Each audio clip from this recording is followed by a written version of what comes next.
નમસ્કાર, જય હિન્દ મિત્રો. Market weekly update episode number 86 માં આપ સૌનું સ્વાગત છે. દર વખતની જેમ આપણે શુક્રવારે સાંજે 4 કલાકે લાઈવ હાજર થઈ ગયા છે. આખા વીકમાં માર્કેટમાં શું ઘટનાઓ બની અને આખા વીકમાં માર્કેટમાં જે ઘટનાઓ બની તેની ભારતીય ઇકોનોમી પર અને ભારતીય શેર બજાર પર શું અસર પડશે તેના પર ચર્ચા કરવા માટે.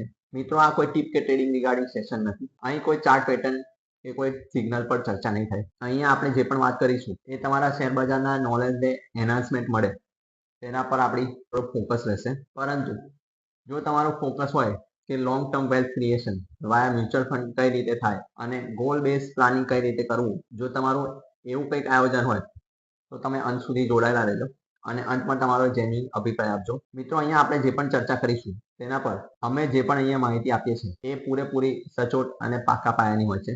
તે તમે ઓનલાઈન કંઈ પણ જગ્યાએ વેરીફાઈ કરી શકો છો. તો વધુ સમય ના લેતા આપણે સેશનની શરૂઆત કરીએ. મિત્રો, એટલે કે 29 જૂનના દિવસે બજાર ફ્લેટ ઓપન થયું, માત્ર 5 પોઈન્ટની પોઝિટિવિટી સાથે 24,061 પર બજાર ઓપન થયું અને ત્યારબાદ બજારે સપ્તાહનો લો મંગળવારના દિવસે બનાવ્યો, એટલે કે 30 જૂનના દિવસે 23,829 નો લો બજારે 30 જૂનના દિવસે બનાવ્યો. ત્યારબાદ બજારમાં પોઝિટિવ ન્યૂઝ બનતા ગયા અને નેગેટિવ ન્યૂઝ ના આવવા એ પણ ભારત માટે પોઝિટિવ જ ગણી શકાય. કારણ કે છેલ્લા 1.5 થી 2 વર્ષનો સમયગાળો જે ભારતના શેર બજારના ઇન્વેસ્ટરો એ કાઢ્યો છે તે ઘણો પેઇનફુલ ગણી શકાય. પેઇનફુલ બંને રીતે છે. એક તો પર્સન્ટેજ વાઇઝ અને બીજું પેઇનફુલ છે સાઇડવેઝ માર્કેટ ખૂબ રહ્યું, લાંબા પીરિયડ માટે રહ્યું, તો એ પણ ઘણું પેઇનફુલ છે. તો આ પેઇનફુલ સિચ્યુએશનમાં જે પણ મિત્રોએ પોતાનો સમય સર્વાઈવ કર્યો છે, હવે તેમના માટે એક ગોલ્ડન પીરિયડ શરૂ થવા જઈ રહ્યો છે. તેના પર આપણે આગળ ચર્ચા કરીશું. તો સપ્તાહનો લો જેવું મેં તમને વાત કરી 30 જૂનના દિવસે બનાવ્યો. ત્યારબાદ આગામી જે પણ મુવમેન્ટ બની, પોઝિટિવ ન્યૂઝ આવતા ગયા, તેની સાથે આપણે 2 મહિનાનો હાઈ આજના દિવસે ટચ કર્યો 24,378 અને આજના દિવસે આપણે 24,271 પર બંધ થયા છે. તો આનો ટ્રિગર શું છે મહત્વનું?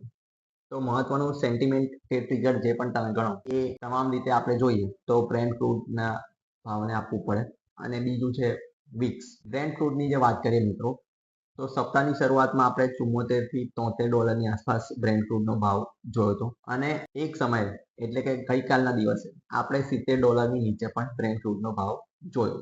તો ઓન એન એવરેજ આપણે હવે back to the pre war situation એટલે 70 ડોલરની આસપાસ ફરી આવી ગયા છે. તો 70 ડોલરની આસપાસ બ્રેન્ટ ક્રૂડનું રહેવું એ ભારતની ઇકોનોમી માટે ઘણા પોઝિટિવ ન્યૂઝ કહેવાય. ન્યૂઝ એટલા માટે કે ભારતનો મોટા ભાગનું જે ઓઇલની જે ડિમાન્ડ છે એ હજી પણ ફોરેન રિઝર્વ પર જ ડિપેન્ડ છે. એટલે ફોરેનથી જે પણ ક્રૂડ સપ્લાય થતું હોય છે તેના પર આપણે 80 થી 85% નિર્ભર રહીએ છીએ. તો જ્યારે તેના ભાવમાં ઉછાળો થાય છે ત્યારે એ આપણા રૂપિયા પર તેની ખરાબ અસર પડે છે, પ્લસ આપણા ફોરેન રિઝર્વ પર પણ તેની અસર આવતી હોય છે. તો આ તો બ્રેન્ટ ક્રૂડની વાત થઈ. હવે જે મેં રૂપિયાની વાત કરું છું મિત્રો, રૂપિયો પણ આ વીકમાં ઓલમોસ્ટ સ્ટેબલ જ રહ્યો. 94 to 95 નું લેવલ આપણે જોયું. સપ્તાહની શરૂઆત આપણે 94.35 ના લેવલ પર થઈ હતી, જે વીકનું સૌથી સારું લેવલ હતું અને ત્યારબાદ આજના દિવસમાં આપણે 95.20 ની આસપાસ પણ જોયું. ઓલમોસ્ટ કોઈ બેડ ન્યૂઝ આ સપ્તાહે આવ્યા નથી. તે છતાં આપણે ઉપરી લેવલ પર બંધ થયા. તો તેના પર આપણી નજર રહેશે. કંઈક પણ નવી અપડેટ આવશે રૂપિયા રિલેટેડ તો આપણે તેના પર જરૂરથી આપણા પેજ પર શેર કરીશું. રૂપિયાની મુવમેન્ટ ટ્રેક કરવી ખૂબ જરૂરી છે, કારણ કે તેને કારણે ભારતની મોંઘવારી પર પણ ખૂબ અસર પડતી હોય છે. કારણ કે જ્યારે ભારતની મોંઘવારી વધતી હોય છે તો તેને કારણે તેની માઠી અસર પૂરેપૂરા ભારતના જે વૈશ્વિક અસરો જે કરતી હોય છે તે તો કરતી જ હોય છે, પરંતુ જ્યારે ભારતનો રૂપિયો નેગેટિવ થાય છે ત્યારે ભારતના જે ઇમ્પોર્ટર છે તેઓને ખૂબ તકલીફ પડતી હોય છે. તો હવે આ તો થઈ રૂપિયાની વાત. હવે તેની સાથે આપણે જોઈએ, જે મેં શરૂઆતમાં વાત કરી, વિક્સ પર ખૂબ ધ્યાન આપવા જેવું છે મિત્રો. જો તમારું ફોકસ થોડાક સમય માટેનું હોરાઇઝનનું હોય તો વિક્સ સપ્તાહની શરૂઆતમાં 13.61 ના લેવલ પર હતું સોમવારના દિવસે, એટલે કે 29 જૂનના દિવસે અને ત્યારબાદ આજના દિવસે એટલે 3 જુલાઈના દિવસે જે વિક્સનું જે ક્લોઝિંગ આવ્યું છે 11.83 એ ખૂબ મહત્વનું છે. જ્યારે વિક્સનો ઘટાડો થતો હોય છે તે જે પણ સેન્ટિમેન્ટ હોય છે એ ખૂબ પોઝિટિવ તરફી આપણને દેખાતા હોય છે. વિક્સ જ્યારે પણ નીચે આવે છે ત્યારે ઓપ્શન્સના જે પ્રીમિયમ છે એ ઘટી જતા હોય છે અને ઓપ્શન્સના પ્રીમિયમમાં જે ઘટાડો થાય છે તેને કારણે ટ્રેડર મિત્રોને થોડી રાહત મળતી હોય છે. વિક્સ જ્યારે પણ નીચે આવે છે ત્યારે જે સેમ ડેમાં જે મુવમેન્ટ આવતી હોય છે, અમુક વાર આપણે જોયું હોય છે કે જ્યારે વિક્સ ઉપર હોય છે તો નિફ્ટીમાં એક દિવસમાં આપણે 300 પોઈન્ટની મુવમેન્ટ પણ થોડાક દિવસો પહેલા જોઈ. પરંતુ આ સપ્તાહમાં આપણે જોઈએ તો સપ્તાહની શરૂઆત આપણે 24,061 પર કરી હતી અને સપ્તાહનો અંત આપણે 24,271 પર કર્યું. તો આપણે ઓલમોસ્ટ 200 પોઈન્ટની રેન્જમાં રહ્યા. આમાં આપણે 2 મહિનાનો લો હાઈ ટચ કર્યો એ વાત અલગ છે, પરંતુ નેરો રેન્જ આપણે જોઈએ તો 200 પોઈન્ટની રહી. તો વિક્સ જ્યારે સેટલ ડાઉન થાય છે ત્યારે બજારમાં સેન્ટિમેન્ટ જે છે એ સેટલ ડાઉન થતા હોય છે. મતલબ એક દિવસમાં આપણને બહુ મોટી મુવમેન્ટ જોવા મળતી નથી. વાત કરીશું હવે ગોલ્ડની. ગોલ્ડમાં આ સપ્તાહે મિત્રો બહુ મોટા ઉતાર ચઢાવ આપણને જોવા મળ્યા. એક સમયે આપણને ગોલ્ડ 1,38,775 નો ભાવ પણ ટચ કર્યો અને આજના દિવસે આપણે 1,46,000 નો લેવલ પર જોયું. તો સપ્તાહની શરૂઆત અને સપ્તાહના અંતમાં ગોલ્ડના ભાવમાં ખૂબ ઉતાર ચઢાવ આપણે જોયો. માત્ર સપ્તાહની જ વાત નથી કરતો, હાલ આપણે 2026ના મિડ સેગમેન્ટ પર છે. હાલ આપણે જુલાઈ મહિનાની શરૂઆતમાં છે. આ વર્ષની શરૂઆતમાં જે ગોલ્ડનો ભાવ હતો ત્યાંથી આપણે ઓલમોસ્ટ 30% બ્રેક થયા છે અને સિલ્વરમાં આપણે 50% બ્રેક થયા છે. તો ગોલ્ડ અને સિલ્વરના જે ભાવ જે છે એ પહોંચી ગયા છે મિત્રો, જ્યાં આપણને એક્સ્ટ્રીમ લેવલનું રિટર્ન જોઈતું હોય તો તમારે થોડું પેશન્સ રાખવું પડશે. ગોલ્ડ અને સિલ્વરના ભાવ જે છે એ હવે પહેલા જેવા એક સેફ ઝોનમાં કામ નથી કરી રહ્યા. ખાસ કરીને હું ગોલ્ડની વાત કરું, સિલ્વર તો પહેલેથી વોલેટાઇલ થોડું હતું જ, પરંતુ ગોલ્ડમાં પણ હવે વોલેટિલિટીની શરૂઆત થઈ ગઈ છે. ગોલ્ડમાં હવે પહેલા જેવી મુવમેન્ટ નહીં આવે. હવે ગોલ્ડમાં પણ વૈશ્વિક લેવલો પર જે પણ ઉતાર ચઢાવ થાય છે તેની શાર્પ અસરો જે તે સમયે તરત આવતી હોય છે. તો ગોલ્ડ હવે સેફ ઇન્વેસ્ટમેન્ટ જે કન્સિડર કરતા હોય જે પણ મિત્રો, તો તેમણે થોડુંક 2 વાર ધ્યાનમાં લઈને તેમાં કન્સિડર કરવું જોઈએ. કારણ કે ગોલ્ડ હવે એક દિવસમાં આપણે જોઈએ છે કે 5%ની મુવમેન્ટ પણ આપતું હોય છે. તો સેફ ઇન્વેસ્ટમેન્ટ માટે હવે તમારે ગોલ્ડને જો રાખવું હોય તો તમારે થોડુંક પ્રોટેક્શન અલગથી ચાલીને રાખવું પડે. એસેટ એલોકેશનના ભાગ પૂરતે તમારી પાસે ગોલ્ડ જરૂરથી હોવું જોઈએ. હું ગોલ્ડમાં વોલેટિલિટી વધી રહી છે તેવું દર્શાવી રહ્યો છું. હું એવું નથી બતાવી રહ્યો કે ગોલ્ડમાં ઇન્વેસ્ટમેન્ટ ના કરવું જોઈએ.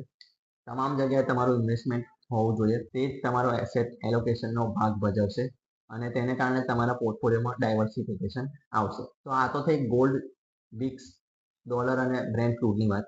હવે આપણે બીજા પરિબળો પર ચર્ચા કરીશું જે આ વીકમાં બને, જે આગામી સમયમાં આપણા બજાર પર અસર કરશે. તો આપણે એપિસોડ નંબર 83માં ચર્ચા કરી હતી પીએફસી અને આરઈસીના મર્જર વિશે. તો પીએફસી અને આરઈસીના મર્જરને મંજૂરી મળી ગઈ છે અને બંનેના જે શેર હોલ્ડર છે તેઓનો સ્વેપ રેશિયો અંદાજિત જે છે હાલમાં એ હું તમને શેર કરું છું. હાલમાં તમારી પાસે જો આરઈસીના 100 શેર હશે તો તમને પીએફસીના 88 શેર મળશે.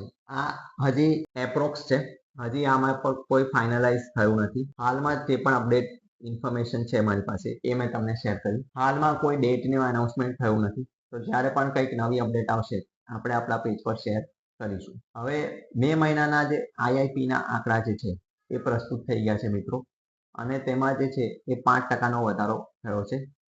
પાવર આઉટપુટ અને મેન્યુફેક્ચરિંગના નંબર જે સુધર્યા છે તેને કારણે આપણને આઈઆઈપીના નંબરમાં જે છે એ વધારો જોવા મળ્યો છે. તો આ એક પોઝિટિવ સેન્ટિમેન્ટ કહેવાય. આઈઆઈપીના જે નંબર વધીને આવ્યા છે. હવે આપણે વાત કરીશું નેશનલ ઇન્વેસ્ટમેન્ટ ઇન્ફ્રાસ્ટ્રક્ચર ફંડ વિશે. ગવર્મેન્ટ તરફથી તેમાં 30,000 કરોડના અલગથી રોકાણની જાહેરાત થઈ છે. હવે આ 30,000થી અલગ જે રોકાણ થશે તેને કારણે ઇન્ફ્રાસ્ટ્રક્ચર સેક્ટરમાં એક અલગ પ્રકારનો બૂસ્ટ મળશે અને આગામી સમયમાં ઇન્ફ્રાસ્ટ્રક્ચરની સાથે આપણે આ જે પણ રકમ ડિપ્લોય થશે તેને કારણે ભારતની મેન્યુફેક્ચરિંગ ઇન્ડસ્ટ્રી છે તેને પણ એક અલગ પ્રકારનો પુશ મળશે. તો આગામી સમયમાં આપણી નજર રહેશે ઇન્ફ્રાસ્ટ્રક્ચર પ્લસ મેન્યુફેક્ચરિંગ સેક્ટર પર. આ જે પણ નવું ઇન્વેસ્ટમેન્ટ તેના પર આપણે કંઈક પણ નવી અપડેટ આવશે તો આપણે આપણા પેજ પર શેર કરીશું. હવે આગામી 9 તારીખથી રિઝલ્ટ સિઝન સ્ટાર્ટ થવા જઈ રહી છે. જે પણ રિઝલ્ટ સિઝનના રિઝલ્ટ આવશે તે આપણે આપણા પેજ પર રોજ રાતે નિફ્ટીના શેર કરીશું. 9 થી 10 વાગ્યાની આસપાસ આપણે રિઝલ્ટ શેર કરીશું. તો પેજ પર તમે બન્યા રહેજો.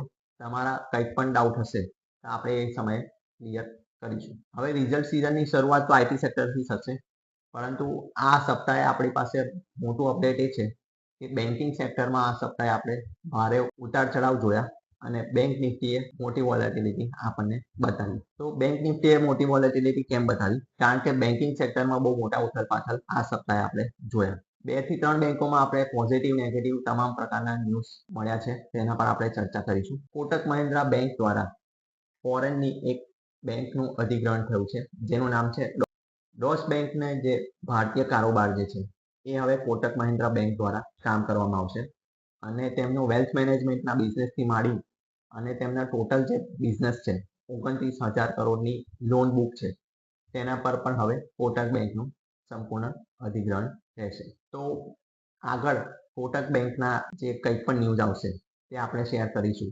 ઓલરેડી આપણને ખબર જ છે કે તેના એમડી અને સીઈઓ અશોક વૈષ્ણવીનું જે છે એમણે પોતાની પોસ્ટ પરથી રાજીનામું આપી દીધું છે. આ ન્યૂઝ આવ્યા બાદ જ આ ડિક્લેરેશન થયું છે આ અધિગ્રહણ વિશે. હવે એક એમડી અને સીઈઓ બાદ એક્સિસ બેંકના સીએફઓનું પણ રાજીનામું આવ્યું છે. પુતિન શર્મા પણ અંગત કારણોસર અને પોતાના કેરિયર ડેવલપમેન્ટ માટે તેઓએ પણ રાજીનામું આપ્યું છે. થોડાક સમય પહેલા આપણે એચડીએફસી બેંકના રાજીનામાની પણ ચર્ચા કરી હતી. હવે તેમાં આપણે એક નિયુક્તિ થઈ ગઈ છે.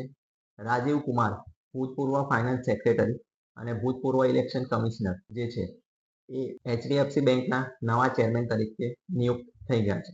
આગામી 4 વર્ષ માટે તેઓ એડિશનલ ડાયરેક્ટર તરીકે કામ કરશે અને બંને અલગ રોલ તરીકે તેમનું કામ રહેશે. એટલે નવા ચેરમેન અને એડિશનલ ડાયરેક્ટર તરીકે તેમનું કામકાજ 3 અને 4 વર્ષ માટે ચાલશે. તો આગામી બેન્કિંગ સેક્ટરમાં કંઈક પણ નવી અપડેટ આવશે અને નવા જે રિઝલ્ટ આવવાના છે તેના જે આઉટલુક જે છે એ પહેલેથી હવે જાહેર થવાના શરૂ. જે પણ નવી અપડેટ આવી છે આપણી પાસે એ મેં તમને શેર કરી, ખાસ કરીને બેન્કિંગ વિશેની. હવે ગઈકાલના દિવસે આપણી પાસે ઓટો સેલ્સના જૂન મહિનાના આંકડા જે છે એ જાહેર થયા. નંબર જે છે એ મિત્રો ખૂબ પોઝિટિવ છે, તેના પર હું તમને થોડી માહિતી શેર કરું. મારુતિના નંબર જે આવ્યા છે 1,47,187 નંબર છે. આ એક મહિનાનો નંબર છે અને આ જે નંબર જે છે એ 23.78% year on year wise basis પર વધ્યા છે. તો આ જે નંબર છે એ ખૂબ સારા ગણી શકાય. તેની સાથે ટાટા મોટરના જે નંબર છે એ 67.40%ના વધારા સાથે 62,076નો આંકડો તેમણે સેલ કર્યો છે. આ યુનિટની વાત કરું છું. મહિન્દ્રા એન્ડ મહિન્દ્રા 60,693, 26.66% ઉપર. આ જે પણ આંકડા હું જાહેર કરું છું મિત્રો એ year on year wise basis પર જાહેર કરું છું. ટીવીએસ મોટર 5.9 લાખ યુનિટનું તેમણે વેચાણ કર્યું છે, જે year on year wise basis પર 47% ઉપર છે. બજાજ ઓટો 4,63,902, 28% ઉપર. તો આ તો થયા પોઝિટિવ આંકડાની વાત.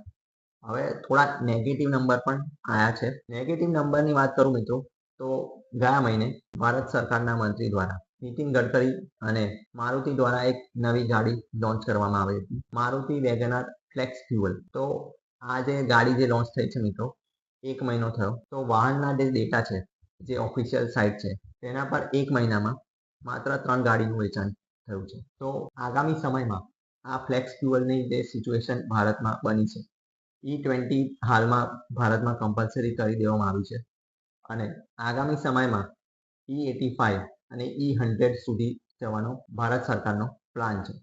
હવે આ આંકડા જે આવ્યા છે મિત્રો એ પોઝિટિવ ના ગણી શકાય. હીરો મોટર કોર્પના જે 2 વ્હીલર જે છે HF ડિલક્સ, તેના ઓફિશિયલ આંકડા હજી પ્રસ્તુત થયા નથી. જે તેઓએ પણ પોતાની E85 અને E100 બાઇક જે લોન્ચ કરી છે. તો આ નંબર જે છે એ સારા નથી.